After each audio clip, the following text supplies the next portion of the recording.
Hello guys WhatsApp है यो video हेर्दैछौ भने तिमीहरू स्क्याम नगर किनभने एकदमै तिमीहरूको लागि इम्पोर्टेन्ट कुराहरू पनि हो होइन। अनि त्यही हो टपिक चाहिँ त्यही स्क्यामको बारेमा हो होइन।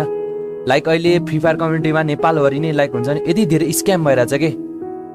अब तिमीहरू आइडी सेल गर्दा पनि स्क्याम भइरहेछ होइन। टपअप हान्नेको अब टपअप हान्ने गर्दा पनि स्क्याम हानिरहेछौ। अनि फेक उयो स्क्रिनसटहरू पठाएर पेमेन्टको स्क्रिनसट पनि स्क्याम भइरहेछ। धेरै धेरै धेरै स्क्याम भइरहेछ के।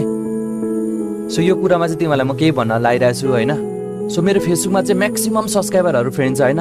मेरो फेसबुकमा प्राइभेटमा दाई स्क्याम भयो, युआइडी स्क्याम भयो, दाई मेरो टप हान्नुपर्ने त्यो स्क्याम भयो है। दिनमा 500 जना आउँछ क्या भाइहरू दिनमा। सो महिनामा कति भयो 150 जना भयो ल, 5 जनाको दरले नै मात्रै होइन। महिनाको 500 रुपियाँ मात्रै स्क्याम हान्यो भने 15,000 को भयो। यो त मेरोमा मात्रै भयो क्या। यो बाइक नेपालभरि कति धेरै स्क्याम भइरहेछ के। अब फेरि यो स्क्याम हान्ने ठुलो पनि होइन। लाइक मलाई जहाँसम्म लाग्छ फ्री फायर खेल्नेहरू म्याक्सिमम